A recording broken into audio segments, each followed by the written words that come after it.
नमस्कार मित्रांनो, बळीराजा प्रेरणा संदीप एरंडे चॅनलमध्ये स्वागत आहे मित्रांनो.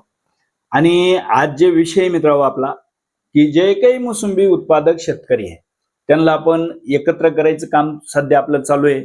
म्हणजे आपण पहिलं एक ग्रुप बनवला होता, बळीराजा मोसंबी उत्पादक ग्रुप. तर या पहिल्या ग्रुपची लिमिट संपल्यामुळे आपण दुसरा ओपन केला, त्याची पण लिमिट संपली.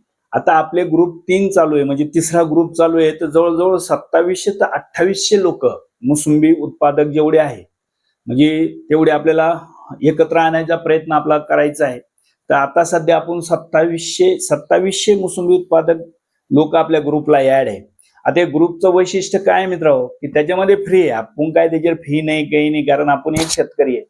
फक्त आपल्याला एकत्र येऊन काही गोष्टीचे निर्णय घ्यायचे, म्हणजे जसं तुमच्या भागात म्हणजे एकत्र येऊन निर्णय पण घ्यायचे आणि त्याच्यातले त्यात आपल्याला एकूणाला शेतकऱ्याला माहिती पण द्यायची, की जसं तुमच्या भागात जर मोसंबीला काय भाव चालू आहे तर तो आम्हाला समजला पाहिजे, किंवा आमच्याकडे काय भाव चालू आहे ते तुम्हाला समजला पाहिजे.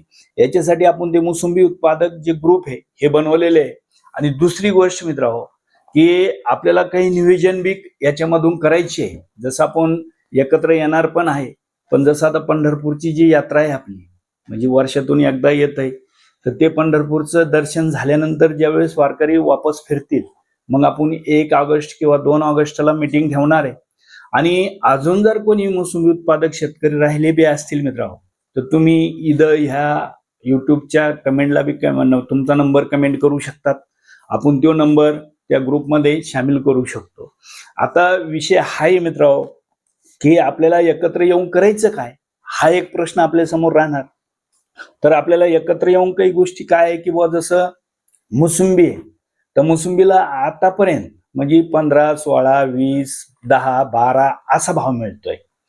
तर त्याच्यासाठी आपल्याला एकत्र येऊन काय करायचे, की जोपर्यंत आपण सर्व शेतकरी एकत्र येत नाही किंवा आपली एकजूट होत नाही, तोपर्यंत आपल्या मोसंबीला भाव मिळत नाही.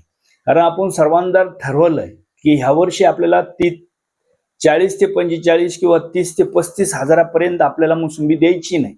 तर सर्वांना जर तो भाव सांगितला, म्हणजे जिकडे व्यापारी जाईल तिकडे त्याला हाच जर भाव ऐकायला मिळाला, तर 100% मोसंबीला भाव मिळेल. आणि दुसरी गोष्ट, की बुवा आपण जरा माल दाबून ठेवला तर तिकडं मार्केटला पण तुमची आवक कमी राहणार, म्हणजे भाव वाढणार. आणि त्याच्यामध्ये एक गोष्ट अजूनही मित्रांनो, की एकत्र आल्यानंतर आपल्याला ही पण सिस्टीम करायची, की आपण काय करतो, की संपूर्ण माल एक साथ काढतो, आहे की नाही. आता माझा माल आहे, माझा मोसंबीचं बगीचा आहे, तर आपण काय करतोय, की 10-20 टन माझा माल एकत्र एकाच दिवशी किंवा 2 दिवसात काढून तो मार्केटला जातो. मग असे महाराष्ट्रामध्ये कितीतरी बगीचा त्या दिवशी तुटत असतील, आणि ते तुटल्यानंतर ते एकच वेळेस जर ते मार्केटला गेले तर तिथं आवक वाढती, भाव कमी होतो. म्हणून आपल्याला कसं करायचं, की डाळिंबाचे जे शेतकरी तसं करतात, तशा पद्धतीने आपल्याला करायचं आहे, की बुवा डाळिंबा शेतकरी कसं करतात, की नंबर 1चा माल तोडून घेतात आणि राहिलेला जो माल आहे ह्यो पण पोचतो. म्हणजे त्यांचं स्टेप बाय स्टेप ते मार्केटला डाळिंब जाऊन देतात, त्याच्यामुळे त्याला भाव मिळतो. पण आपल्या मोसंबीचं आपण काय करतो, की डायरेक्टली 20, 25, 50 टन माल एका शेतकऱ्याचा नेतो.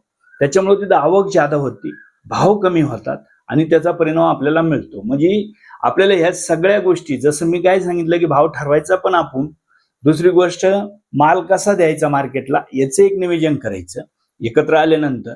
आणि तिसरी महत्वाची गोष्ट ही मित्रांनो, की व्यापारी ज्यावेळेस आपला बगीचा घेतोय किंवा सौदा करतो, तर तो 11 क्विंटलाचा टन म्हणून आपल्या सोबत सौदा करतो. तर पहिली ही पण गोष्ट आपल्याला त्याच्यात बंद करायची आहे, की बुवा 10च क्विंटलाचा टन तुम्हाला मिळेल, हे प्रत्येक शेतकऱ्यांना त्या व्यापाऱ्याला सांगायचं आहे. म्हणजे त्यावेळेस ह्या सगळ्या गोष्टी बंद होतील आणि त्यावेळेस काही चांगले दिवस आपल्या मोसंबीला येतील. पण केव्हा येतील, जेव्हा आपण सर्व मोसंबी उत्पादक ज्यावेळेस एकत्र येऊ, एका छत्राखाली येऊ, एका विचारात येऊ, त्यावेळेस ह्या गोष्टी आपल्याला मिळणार आहे मित्रांनो. त्याच्यासाठी आपण हे ग्रुप बनवले. ज्याला कोणाला ग्रुपला ऍड व्हायचं असेल त्यांनी 100% आपल्या ग्रुपला ऍड होण्यासाठी तुम्ही एकदा बी युट्यूबच्या कमेंट बॉक्समध्ये जर तुमचा नंबर दिला तरी मी तिकडे तो नंबर सेंड करेन, म्हणजे ग्रुपमध्ये घेईल. तर अशा पद्धतीने आपलं मोसंबीवरती काम चालू आहे मित्रांनो. आणि आपण विशेषतः म्हणजे आपण फ्री काम करतोय, लक्षात घ्या. कोणाकडून फीस घेत नाही, कोणतीही गोष्ट आपल्याकडे नाही. फक्त तुम्ही जे काय फेसबुकवर याच्यावर काय युट्यूबवर देता तेवढंच आपल्याकडे मित्रांनो, बस. बाकी तुमच्याकडून मला 5 पैसा नको. भरपूर आहे आपल्याकडे, कारण मी स्वतः एक शेतकरी आहे आणि भरपूर शेती आहे. त्याच्यामुळं कोणाची फीज नको, शेतकरीची पूर्ण जाण आहे मला. त्याच्यामुळं हे आपण फ्री काम युट्यूबला पण फेसबुकला पण आपलं चालू आहे आणि व्हॉट्सअपला पण आपले 3 ग्रुप आहे. म्हणजे मला कधी कोणी फोन करतंय तरी मी फोन उचलतो, काय समस्या आहे त्याचे जाणून घेतो. व्हॉट्सअपला बी मेसेज टाकतात, त्याला पण उत्तर देतोय. म्हणजे ह्या सगळ्या गोष्टी मी करत असतो, फक्त एक शेतकरी म्हणून एका शेतकऱ्याला मदत करायची म्हणून. चला मित्रांनो, व्हिडिओ आवडला तर व्हिडिओला जास्तीत जास्त शेअर करा, लाईक करा. चला, जय जवान, जय किसान, जय महाराष्ट्र.